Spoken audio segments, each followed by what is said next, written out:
श्री गुरु के चरणों में प्रणाम, आदि शक्ति माँ भगवती के चरणों में प्रणाम, आनंद लीलम दीदी साहब के चरणों में प्रणाम, साथ साथ सभी गुरु भाई गुरु बहना के चरणों के प्रणाम प्रणाम के स्वीकार कीजिए। देखिए गुरु भाई गुरु बहना, हम लोग शिव गुरु के शिष्या हैं और शिव गुरु के शिष्या में छोटा और बड़ा नहीं देखा जाता है। ये नहीं सोचना है कि वो हाई फाई गाड़ी पे आई है तो उसको दौड़ के जाके प्रणाम करेंगे, उसको कुर्सी देंगे बैठने के लिए। आज जो गुरु बहना हाई फाई साड़ी नहीं पहनी है, सुंदरता में नहीं है, अपना साधारण से आ रही है तो उसको बैठने के, उसको प्रणाम नहीं करेंगे, उसको बैठने के नहीं पूछेंगे। ये अगर जिसको मन में भावना आ जाएगा उसको कभी गुरु नहीं मिल सकते हैं, न कभी उनको अनुभूत मिलेगा।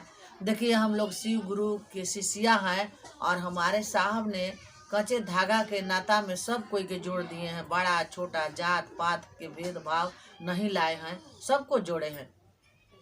आज देखिए प्रेम है, आज तबे गुरु बहना लोग भजन भी हमारा सुनती है, चर्चा भी सुनती है। उसमें हम घोषणा नाम डाल दे, अपना नंबर डाले हैं। दीदी लोग फोन करके जो नहीं बुझाता है पूछती है। ज्ञानी तो हम नहीं हैं, लेकिन हमारे गुरु जो तनी मनी दिए हैं हमको वो बताते हैं, साहब का कहा हुआ बताते हैं कि दीदी ऐसे ऐसे कीजिए, गुरु में ध्यान प्रीत लगाइए, हमको दया मिला है आपको भी दया मिलेगा। तो देखिए गुरु भाई गुरु बहना, एक भजने एक गुरु बहना थी नोखा के, थी जिला रोहतासे में, गांव के नाम नोखा है, नासरीगंज विक्रमगंज नोखा है। तो वही नोखा गांव को रहने वाली है बेचारी एक गुरु बहना। उसको पिताजी गुजर गए तो उनका 2 बहन था और 2 भाई अभी छोटा छोटा था, यही बेचारी के शादी हुआ था। उनको पिताजी गुजर गए तो भूख में लड़की रोते रोते इसको हार्ट धड़कन का बीमारी हो गया तो इनको सास और ससुर, ये भी अपना घर के अपने सास ससुर के इकलौती पतो है। ये भी बेचारी, इनका परिवार रोने लगा कि हमारे बहू के का हो गया, कैसे बचेगी। गंगा बनारस दिल्ली पटना कहाँ कहाँ, रांची कहाँ कहाँ उनको लोग ढोवे, दवाई कराए, कुछ नहीं दवाई उनमें सेट खा रहा था। बेचारी रोती थी कि हम मर जाएंगे तो हमारा 4 बाल बच्चा है, अनाथ हो जाएगा। तो देखिए गुरु बहना लोग कह रही थी बेचारी कि दीदी हम रोते रोते असही दिन काटते थे, कोई दवा हमें नहीं सुनता था। 3 लाख रुपया हमारे परिवार हमें लगा दिए थे, कोई रोग की सुनवाई नहीं हो रहा था। तो एक दिन क्या हुआ कि उनके पति जी ने अपने मोबाइल उनको हाथ में दे करके चल गए, स्कीम टॉर्च वाला मोबाइल दे करके चल गए कहीं अकुतई में, बोले लो मोबाइल चार्ज में लगा दो। वो बेचारी क्या किया कि सूद के रो रही थी और मोबाइल खोल के देखने लगी, यूट्यूब पर देखने लगी। तो यूट्यूब पर मेरा भजन, मैं 2-4 भजन और कोई के आया, उसमें हमारा भजन आया। तो हम संकट बता करके, अनुभूतियाँ बता के उस भजन गाए थे।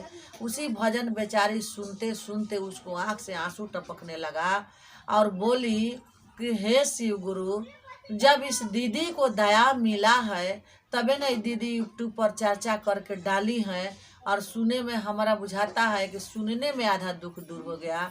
और जब हम शिव को गुरु मानेंगे तो हमारा काहे नहीं दुख दूर हुआ।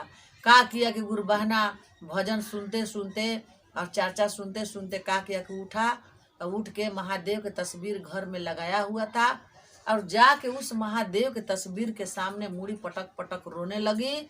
बोली हे शिव गुरु, आप जब गुरु बहना के दया किए हैं तो हम पर भी दया कीजिए। हमको तो टूअर कर दिए, लेकिन हमारे 4 बाल बच्चा के टूअर मत कीजिए महादेव, हम मर जाएंगे, हमारे बाल बच्चा मर जाएगा। आज आपके फोटो के सामने हम मुड़ी पटक पटक के अपना सर मर जाएंगे, असहू मर रहे हैं दुख से, असहू मर जाएंगे। और बेचारी बोल रही थी कि दीदी 20,000 के दवाई आया था, दिल्ली एम्स से आया था खाने के लिए और डॉक्टर बोला था कि इसको ऑपरेशन किया जाएगा, देखा जाएगा, तो पहले दवाई चलाओ। तो वो बेचारी का किया कि कहा कि हे शिव गुरु, आज से घड़ी से क्षण से आपको हम गुरु मान रहे हैं। जब में इतना दया है तो हमारा रोग दूर कर दीजिए, हमको मुक्ति दे दीजिए, रोग से मुक्त हम हो जाएं, कि कि हम रोग से एकदम जिंदगी भर खातिर निछावर हो जाए, तब हम जानेंगे कि आप में दया है। हे शिव गुरु, हमारे बाल बच्चा का टूअर मत कीजिए। अपने ही घर के हम एक ही हैं, एकलौता। इसका बाद रात में जब उस सूती गुरु बहना तो उनको सपन मिला कि कोई एक बूढ़ा आए सफ़ेद कपड़ा पहन के और बोले कि एक काम करो बेटा, वो जो दवाई तुम्हारा मोटरी बांध के रखा हुआ है, उस दवाई के ले जाकर तुम किस कचड़ा में बिक दो और तुम ठीक हो जाओगे। वो बेचारी बिहान उठी और क्या किया कि सास ससुर से चुपे दवाई उठा करके और ले जाके कचड़ा में फेंक दिया। उसको सास को बाद में मालूम हुआ कि दवाई बहू तुम्हारा कहाँ है, दवाई खा रही हो? तो हाँ खा रहे हैं मम्मी जी। तो दवाई कहाँ है, दिखाओ हमको। तब बोली कि देखिए मम्मी जी, हम एक भजन सुन रहे थे, लीजिए आप भी सुन लीजिए। एक गुरुबहाना के इसमें नंबर है और भजन है और चर्चा इतना सुंदर किए हैं, इतना उनको अनुभूतियाँ मिला है।